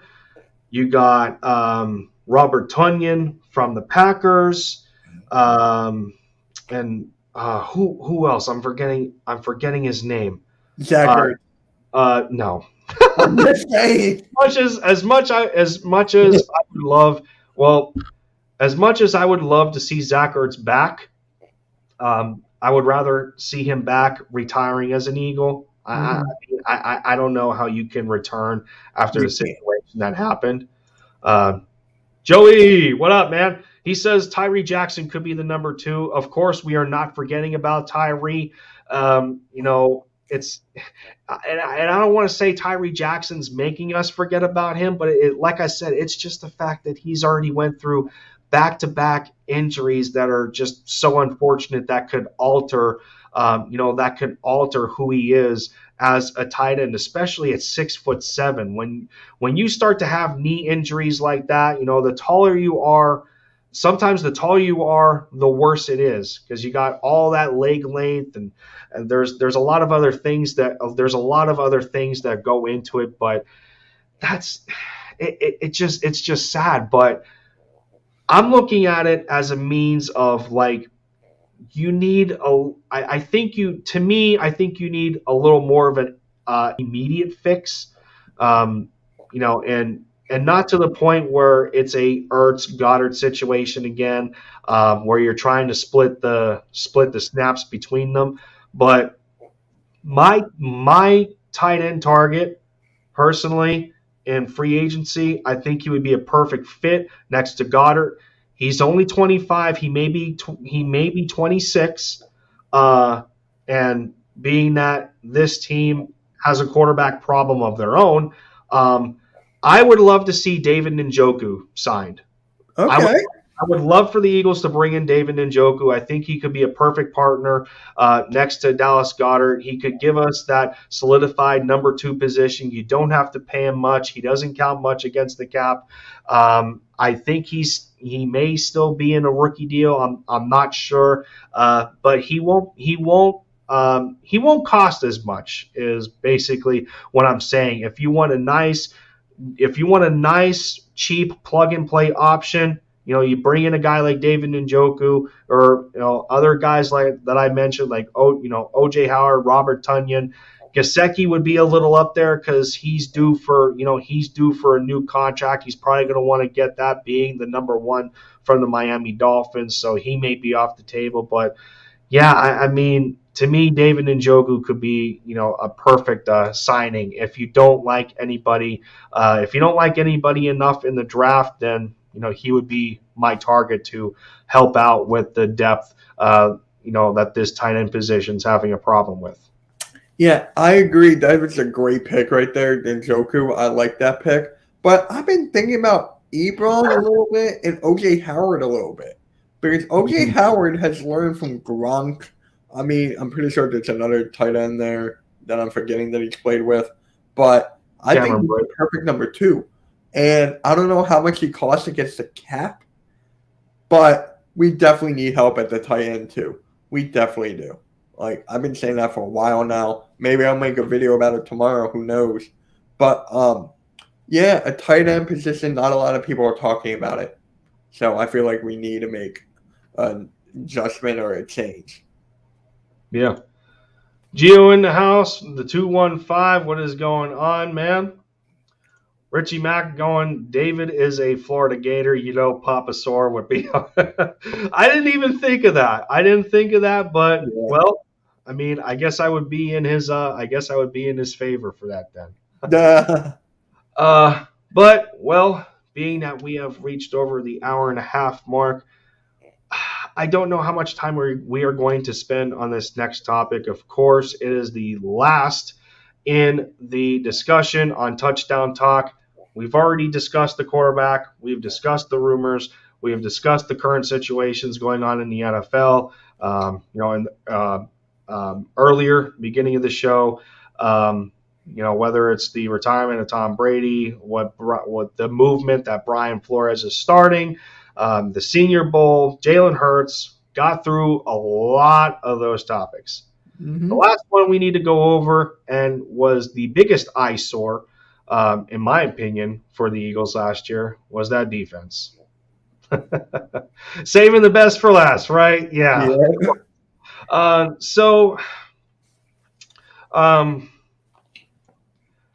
Joey's saying tight end is a waste to upgrade. To me, that's not necessarily true because there's a lot of instances where the Eagles like to run. You got your 12 personnel, you got your 13 personnel. So not only is David capable not only is David Njoku capable as a blocker, but he is a good pass catcher, and he'll get you by. He'll get you by for a period of time when you're awaiting for a guy like Tyree Jackson to come back, or seeing where Jack Stoll is in development. And outside of those two, do they really like Noah Togiai enough? Even though they gave him a reserve futures deal, my point is that if you want a quick fix, that's not going to that's not going to get in the way of Goddard, but will still help your depth at that position, even though it's a 1-year deal. Then it doesn't cost much to bring in a free agent tight end like that. That's why I feel Njoku would be a good fit. But nonetheless, everybody's opinion is different, and call it like it is. But here we go. Defense. And speaking of defense, as we know, here we go. If the receivers are more productive, we don't need to pay for a second tight end. I think what we have will get us by if they are given a chance. And of course that's true as well. I think by that logic, Joey, you are dictating what the free agency market is going to have for us, depending on the kind of moves that the Eagles front office makes. Do they bring in a veteran receiver? Do they like anybody out of the draft? Depending on what they do at receiver, that's true. It will dictate what we need to do at the tight end position. Yeah, maybe Goddard will be more than enough, with Jack Stoll as a developing number 2, or waiting for Tyree Jackson to return. But however, in the other sense, you could also say that having another tight end would be a decent backup plan. But of course, those are the options that you have to weigh. And of course, I'm just making both considerations here. You can't lose either way, because free agent tight end, it would not be expensive. It would be cheap. I can't really say the same with a free agent receiver, depending on who you go for. But that's the difference between the free agency pool at receiver and the free agency pool at tight end. There's bigger names, there's more expensive targets to go for at receiver than there is at tight end. So it's a win-win situation depending on where you take it. But to get back to the defense here, Mitch, and as we know, defensive coordinator Jonathan Gannon is a heavy favorite for the Houston Texans job after conducting 2 interviews with Houston. He has also interviewed for the Minnesota Vikings, the Chicago Bears, as well as other head coaching candidates that are still out there. We hear that Doug Peterson's a favorite for Jacksonville and of the sorts. So based on what happens out of that, obviously you don't want Gannon here whatsoever. You're ready. He's got to get the hell out. You've been done. So with that said, I don't know if we can necessarily talk about the type of players to bring in because we don't know who our coordinator is going to be. But we can talk about the upgrades that we need to make at certain positions. So, um, how about I have you start on your first skill position on defense and who you are bringing in to upgrade that position? So for me, it's linebacker without a doubt. We don't have a guy that's like a solidified linebacker. We don't have a Jeremiah Trotter. We don't have a D'Amico Ryans. We don't have a Takeo Spikes. We don't have one of those guys. So who do I think we should bring in? We gotta go through the draft. So people, I really want Hutchinson. Now people are telling me that he's not a linebacker, he's an edge rusher. True, but he can transform your defense like that. I really feel like him and Michael Parsons will have the same amount of impact. The question is, are you willing to trade your draft picks to go up to like the number one or number two or number three spot? Are you willing to do that? The Texans want to give up their third round. They're shopping for that third overall pick. So for me, I would love Hutchinson, but if I can't go after him, maybe like N'Kobe Dean or the Wabo, the other guy from Michigan. I mean, there's a lot of good linebackers out there, man. There's a lot. Yeah, of course, and we've already heard, not too long ago about some people wanting to bring in Bobby Wagner, one of those, that seasoned veteran from that Seattle defense, a part of the Legion of Boom, and what have you, and having that kind of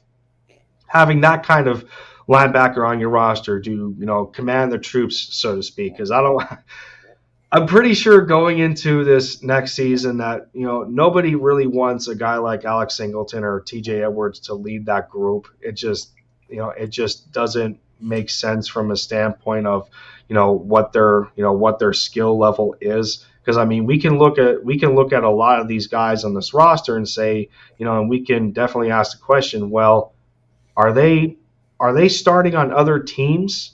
And the answer is most likely no. So of course, I mean, whether it's Hutchinson or N'Kobe Dean is a massive target in the draft for the Eagles to grab a linebacker, and well, we just have history hanging over our heads right now, and the fact that the Eagles have not drafted a linebacker in the first round since 1979, and everybody is wanting this organization to break the curse and to finally put some value into that position that has been plaguing you for so many years, ever since the last notable one that you can really think of is Jordan Hicks, and he didn't last very long. He ends up going to Arizona and having a decent career with them, outside of injury. But even still, it's just unfortunate. And I can't really think of, you got, and then behind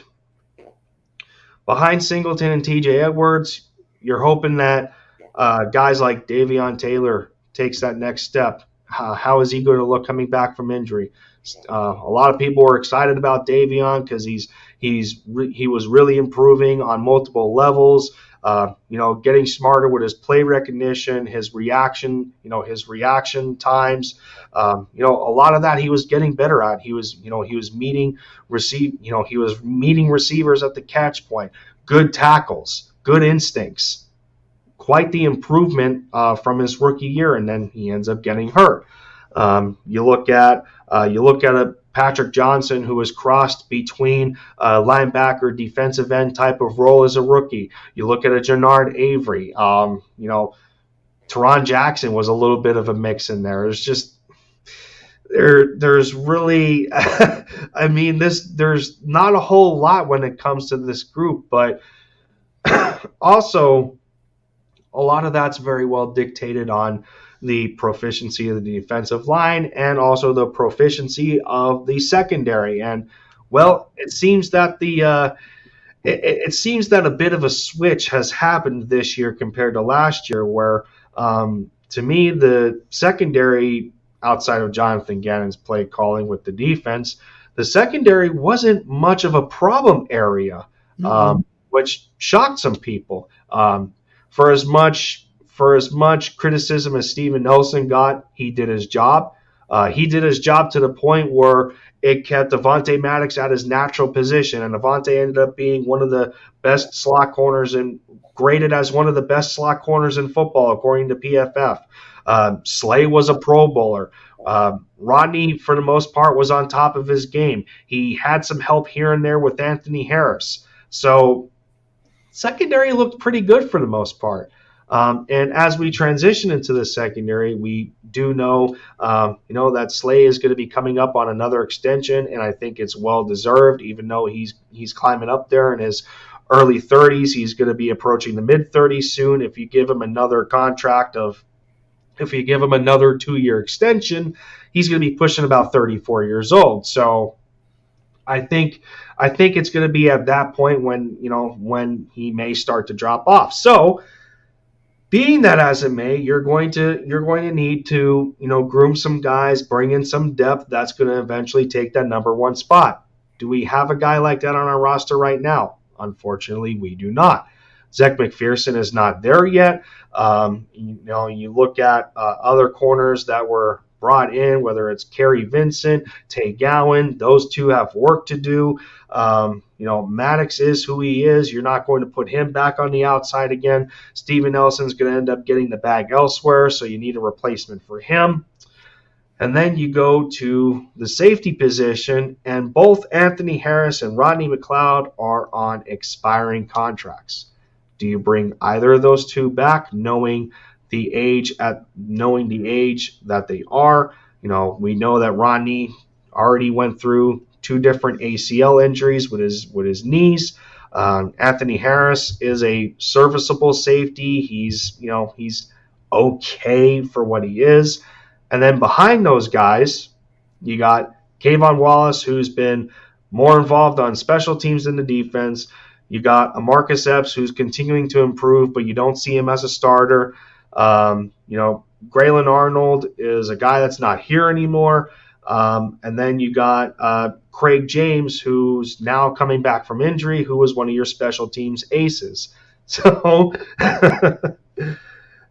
as it seems, we really don't have depth in the secondary, especially the safety position.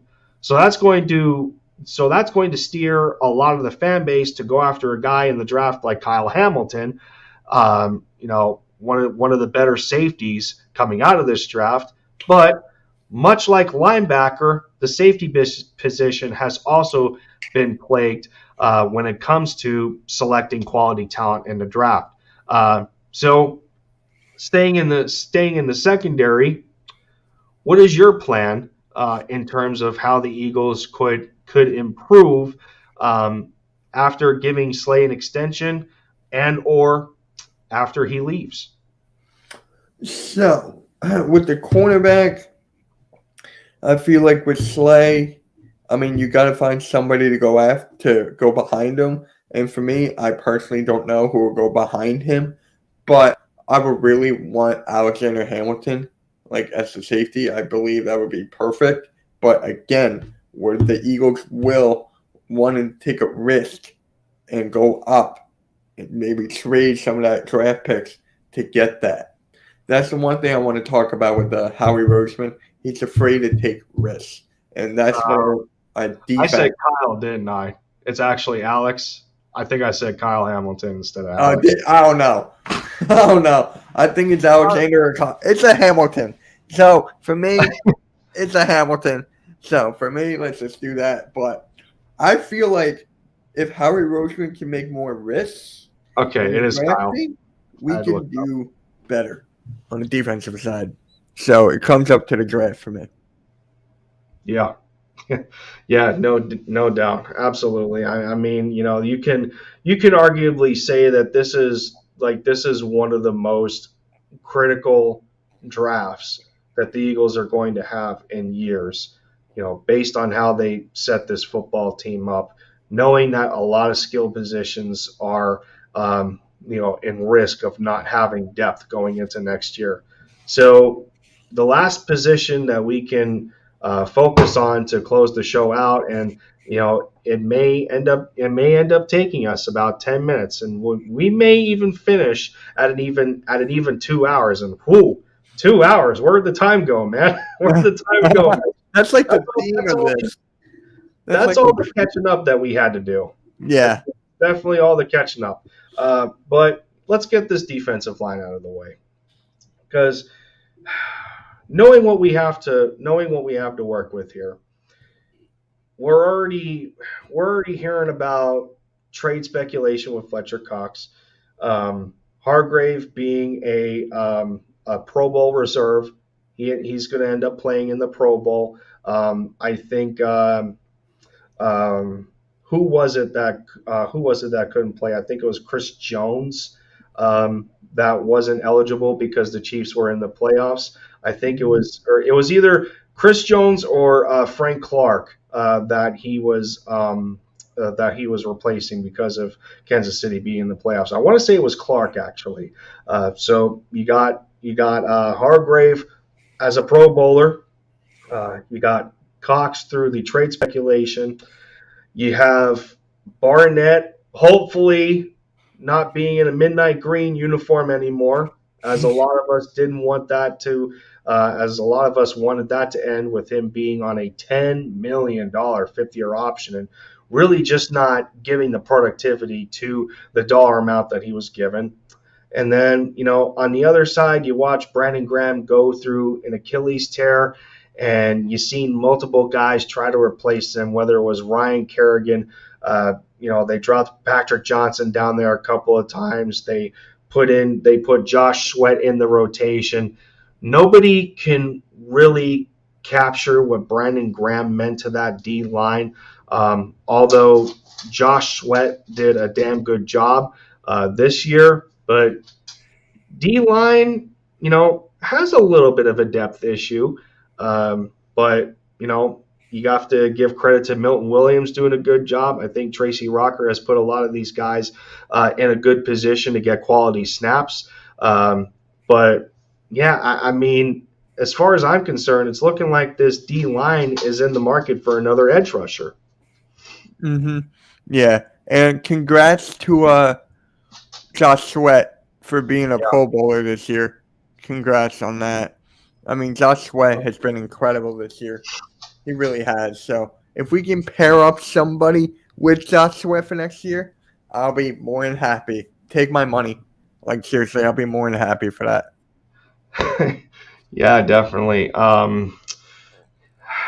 Yeah, I mean, I think the depth. I think the solution for the depth is going to come out of the draft, more so free agency. But I wouldn't be surprised if we brought in a couple of free agents at that spot just to add a level of competition, like we would at any position, running back, tight end, receiver, what have you.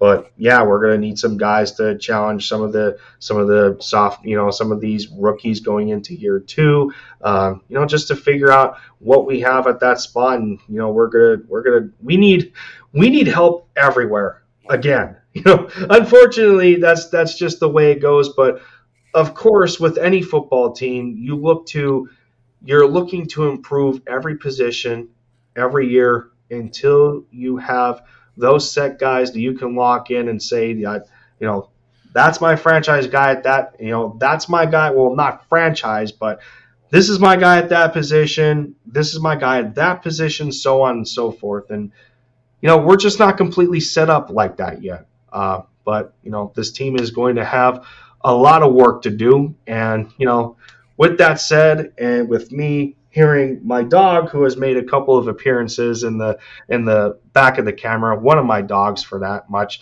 he has been trapped with me down here for about 2 hours. He's looking to find his brother upstairs.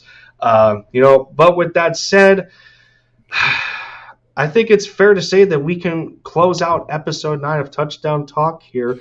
Mitch, we've been going for almost 2 hours. A lot of that was, was some catching up to do between the two of us. It's been quite a long time since we have shared a screen on, whose ever channel. And I think well, this is only the second time that you've appeared on my channel, outside of the collab that we had with RB. But I think we knocked this one out of the park. So, before I continue on and take up any more of the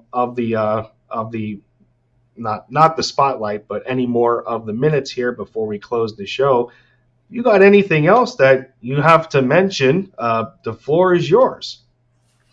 So basically, the Eagles had a successful season in my eyes. I didn't think they were going to make the playoffs, even though I did get the season record prediction right at 9-8. I thought the football team would take the second spot, but ever since Washington, with the everything that's going on, and the roster took a complete dive, we were on a complete rise, and we just went good. So it was a very successful season. A lot of holes need to be fixed.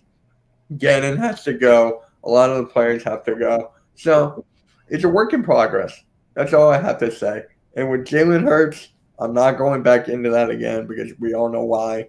But, yeah, man, it was a very good show. Thank you for having me on. I love coming on and talking Philly sports with anybody. Love it. Yeah, I mean, yeah. Like you said, this team was in a, rebuild, retool, whatever you want to call it. What did we honestly expect at the end of the day? With everything considered, first year head coach, first year offensive coordinator, not first year offensive coordinator, but in this, first year in this system, first year defensive coordinator, a new passing game coordinator, a new defensive line coach, a lot of new, not much of retaining old in terms of the coaching staff. So, that's a lot of things you got to work around. It's a lot of things that you have to figure out amongst each other, what this team is going to ultimately be, in the coming years going forward. So I can't imagine, there was such a high expectation that, we should have hoped for better. I mean, I was right there with you. I had the over-under set to 8 games for this team. Best case scenario, I had them going 10-7. Worst case scenario, I had them going 7-10 or 6-11. But they, for the most part, they exceeded my expectations because I thought on the surface that they were a better team than most were giving them credit for, and that's what happened at the end of the day. But we can only hope that through having one successful draft class last year, being that every rookie did make a contribution to the team, that we can only make it 2 years in a row, especially with 3 first-round picks that we're keeping all 3. Yeah, keep all 3. That's all I got to say. Build your team around Hurts, because that's not exactly the goal. Hurts is the quarterback right now until it's said otherwise. But the point is that you're not just building around Hurts. You're building around anybody that comes in at that quarterback position. You're building the team, not just you're building the team, not just a system for one guy. And that's what that is what it's ultimately about. So, with that said, thank you to everybody that has stopped by at some point in this 2-hour presentation. This one being the second longest of Touchdown Talk, coming just an hour short to mine with the Eagles Uncensored podcast. AK and I, we just kept going and going and going. But like he and I, Mitch and I had some catching up to do here. Got a lot of good breakdowns and conversations in about the birds and a lot of other topics. So if you missed this episode at any point, it's available on the channel to play back. And make sure that you give a quick click to Mitch's channel as much as you did to my channel to just watch this show. So for Mitch and I, this concludes episode 9 of Touchdown Talk with myself. Lindy End Zone, you already know the deal. For the touchdown, taking the lead for the Philadelphia Eagles, one video at a time. And I will be dropping buckets for the Dallas Mavericks again soon. Gotta get both up to speed once more. It's been a bad slack. But with that said, everybody, fly Eagles fly, bleed green, go Mavs MFFLs. Super Bowl, World Series champs, Atlanta Braves. Had to sneak that in there. Sorry, Phillies fans. I'm all right with it. Like, I don't really watch baseball, so for me, I'm like all right with it. Yeah. I just love the fact that they beat up on the Astros. I love it. Put the cheaters in their place. But of course, bleed green, fly Eagles fly. Bird brothers and sisters. Go Mavs MFFLs. Take care of yourselves, everyone. Have a good night. And until next time, we will see you again. Take care. See you guys.